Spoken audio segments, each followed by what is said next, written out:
ഈ ഏഷ്യയിലെ തന്നെ ഏറ്റവും വലിയൊരു സ്ത്രീ സംഗമമാണ് അവിടെ അടുത്ത മാസം നടക്കാൻ പോകുന്നത്. മാത്രമല്ല ആ തിരുവനന്തപുരത്തിൻ്റെ ഒരു പ്രത്യേകത പോയിട്ടുള്ള ആളുകൾക്ക് മനസ്സിലാകും. എല്ലാ വീടുകളും ഒന്ന് തുറന്നിടും, ഓട്ടോറിക്ഷകളൊക്കെ സൗജന്യമായി ഓടും, ആളുകൾക്ക് മോരുവെള്ളമൊക്കെ കൊടുക്കാൻ ആളുകൾ തയ്യാറാവും. ഈ ഒരു അവസരത്തിൽ അങ്ങ് കഴിഞ്ഞ വർഷവും അങ്ങ് ചില കാര്യങ്ങളൊക്കെ ചെയ്തിരുന്നു ഞാൻ മനസ്സിലാക്കുന്നു. ഈ ആറ്റുകാൽ പൊങ്കാലയെ അങ്ങ് എങ്ങനെയാണ് വീക്ഷിക്കുന്നത്? ആറ്റുകാൽ പൊങ്കാല എന്ന് പറഞ്ഞാൽ ഞാനെൻ്റെ സംസാരത്തിൽ തന്നെ സൂചിപ്പിച്ചിരുന്നു. അത് എന്താണ്, അത് ഒരു വിഭാഗം ആളുകളുടെ വിശ്വാസത്തിൻ്റെ ഭാഗമായിട്ട് അവർ കൊണ്ടു നടക്കുന്ന ഒരു ആചാരം, അതല്ലെങ്കിൽ വിശ്വാസം. പക്ഷെ അത് ഇന്നത്തെ ഒരു അവസ്ഥയിൽ പറയുമ്പോൾ അത് നമ്മുടെ ഈ തലസ്ഥാന നഗരിയുടെ ഒരു ഉത്സവമായിട്ട് തന്നെ മാറിയിരിക്കുന്നു എന്നുള്ളതാണ്. നമ്മുടെ നാട്ടിൽ അങ്ങനെയാണല്ലോ, ഓരോ വിശ്വാസത്തിനും അതിൻ്റേതായിട്ടുള്ള ഒരു ചരിത്രം ഉണ്ടാവും, അതല്ലെങ്കിൽ അതിൻ്റേതായിട്ടുള്ള ഒരു വ്യതിരിക്തത, ഒരു ഐഡൻറ്റിറ്റി ഉണ്ടാവും. പക്ഷേ ആ വിശ്വാസത്തെ വരവേൽക്കുന്ന ഒരവസ്ഥ വരുമ്പോൾ, വിശ്വാസത്തെ വരവേൽക്കല്ല, ആ ഒരു പൊങ്കാലയ്ക്ക് വരുന്ന ആളുകളെ സംബന്ധിച്ചിടത്തോളം അവർ അതിഥികളായിട്ട്, തിരുവനന്തപുരം നഗരത്തിൻ്റെ അതിഥികളായിട്ടാണ് അവർ വരുന്നത്. അവർ ഇവിടുത്തെ ഗസ്റ്റാണ്.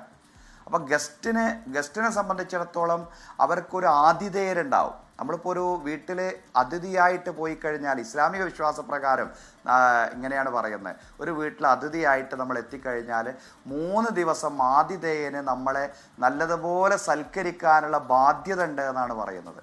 അപ്പം ആതിഥേയനെ സൽക്കരിക്കാനുള്ള ബാധ്യതയുണ്ട് എന്നുള്ളതാണ്. അപ്പം തിരുവനന്തപുരം നഗരത്തിലേക്ക് ഈ ഭക്തജനങ്ങൾ വരുന്ന അതിഥികളായിട്ടാണ്. അപ്പോൾ നമ്മൾ യഥാർത്ഥത്തിൽ അവർക്ക് ചെയ്യുന്ന എല്ലാ സേവനങ്ങളും, ഇപ്പോൾ കുടിവെള്ളം നൽകുകയാണെങ്കിലും, അവർക്ക് വിശ്രമിക്കാനുള്ള സൗകര്യം ഒരുക്കി കൊടുക്കുകയാണെങ്കിലും, ഇനി മറ്റേത് സൗകര്യങ്ങൾ അവർക്ക് നമ്മൾ ഒരുക്കി കൊടുക്കുകയാണെങ്കിലും, യഥാർത്ഥത്തിൽ നമ്മൾ അതിഥികൾക്ക് ആതിഥേയർ അവർ ചെയ്യേണ്ടുന്ന നിർബന്ധ ബാധ്യതയാണ് ചെയ്തുകൊണ്ടിരിക്കുന്നത്. അതിഥിയെ ദൈവത്തെ പോലെ കാണണം എന്നുള്ളൊരു സംസ്കാരത്തിൽ ജീവിക്കുന്നവരാണ് നമ്മൾ മലയാളികൾ. അതിനിടയിലാണ് ബീവ് നിർബന്ധിച്ച് കഴിപ്പിക്കുന്ന കാര്യങ്ങൾ ഉൾപ്പെടെ. ഞാൻ ആ സിനിമ കണ്ടില്ല, കേരള സ്റ്റോറി 2 എന്ന പേരിലൊരു സാധനം പുറത്തിറങ്ങുന്നു. പ്രേക്ഷകരെ തിയേറ്ററിലേക്ക് വരാൻ കോടതി അനുമതി കൊടുത്തിരിക്കുന്നു. ഈ അവസരത്തിലാണ് അങ്ങ് വളരെ മതസൗഹാർദ്ദത്തിൻ്റെ പുതിയൊരു വെളിച്ചം പോലെ അങ്ങയുടെ വാക്കുകൾ വന്നത്. തീർച്ചയായിട്ടും അങ്ങത് തുറന്നു പറഞ്ഞതിൽ അങ്ങ് ഞാൻ വ്യക്തിപരമായി അഭിനന്ദിക്കുന്നു. അതോടൊപ്പം ഒരുപക്ഷെ ഈ ഒരു സൗഹാർദ്ദം ഈ തിരുവനന്തപുരം നഗരത്തിൽ ഇറങ്ങേറുന്ന ലക്ഷക്കണക്കിന് സ്ത്രീജനങ്ങൾക്ക്, ഭക്തർക്ക് അനുഭവപ്പെടാൻ പോകുന്ന ഈ ഒരു സൗഹാർദ്ദം മറ്റ് സംസ്ഥാനങ്ങളിലും മറ്റ് ജില്ലകളിലും പ്രചരിക്കട്ടെ എന്നുകൂടി ഞാൻ ആശംസിക്കുന്നു. റിയൽ കേരള സ്റ്റോറിയിലേക്ക് അങ്ങ് വിരൽ ചൂണ്ടുമ്പോൾ അങ്ങ് ഇന്ത്യൻ സെക്യുലറിസം നൽകുന്ന സംഭാവന ചെറുതല്ല എന്നുകൂടി ഞാൻ കണക്ക് കൂട്ടുന്നു. Thank you.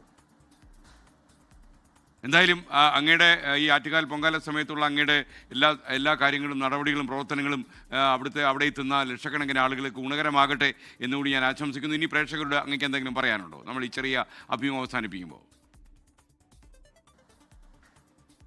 തീർച്ചയായും SKയുടെ നല്ല വാക്കുകൾക്ക് എൻ്റെ ഭാഗത്തു നിന്നുള്ള എല്ലാ അർത്ഥത്തിലുള്ള അഭിനന്ദനങ്ങളും. എന്ന് പറഞ്ഞാൽ നമ്മളൊരു സംസാരം നടത്തിയപ്പോൾ അതിനെ ആളുകൾ, SK അടക്കമുള്ള മാധ്യമപ്രവർത്തകർ നന്നായിട്ട് പിന്തുണച്ചു. യഥാർത്ഥത്തിൽ നമ്മുടെ മാധ്യമങ്ങളും ഈ പറയുന്ന രീതിയിൽ ഈ ജനങ്ങൾക്കിടയിലുള്ള ഈ സൗഹൃദവും ജാതിമത ചിന്തകൾക്ക് അതീതമായിട്ടുള്ള ഈ ധ്രുവീകരണ ശ്രമങ്ങളെയും എല്ലാം അതിജീവിച്ചുകൊണ്ട് വളരെ നല്ല ഒരു മാധ്യമ പ്രവർത്തനം യഥാർത്ഥത്തിൽ നമ്മുടെ എല്ലാം മനസ്സിലുണ്ട്.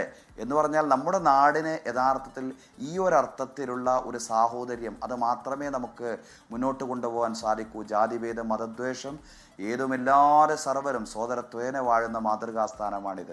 ശ്രീനാരായണ ഗുരു പറഞ്ഞ ആ ഒരു നമ്മുടെ നാടിനെ സംബന്ധിച്ചുള്ള ഒരു ദീർഘദർശനമുണ്ടല്ലോ, ആ ദീർഘദർശനത്തിൽ മാത്രമേ നമുക്ക് മുന്നോട്ട് പോകാൻ സാധിക്കൂ എന്നുള്ളതാണ്. എല്ലാ ആത്മീയ പ്രസ്ഥാനങ്ങളും യഥാർത്ഥത്തിൽ ഈ പറയുന്ന രീതിയിലുള്ള ഏകതയും മാനവികതയും ശക്തിപ്പെടുത്താൻ വേണ്ടിയിട്ടാണ് പ്രവർത്തിച്ചു കൊണ്ടിരിക്കുന്നത്. നമുക്ക് ഒരുമിച്ച് ഒന്നായി നിന്നുകൊണ്ട് രാജ്യത്തിൻ്റെ ഐക്യവും രാജ്യത്തിൻ്റെ അഖണ്ഡതയും അതുപോലെ തന്നെ പരസ്പര സാഹോദര്യവും ശക്തിപ്പെടുത്തുന്നതിന് വേണ്ടി പ്രവർത്തിക്കാമെന്ന് തന്നെയാണ് എല്ലാ പ്രേക്ഷകരോടുമായിട്ട് ഒറ്റവാക്കിൽ പറയാനുള്ളത്. എല്ലാവർക്കും നന്ദി, നമസ്കാരം.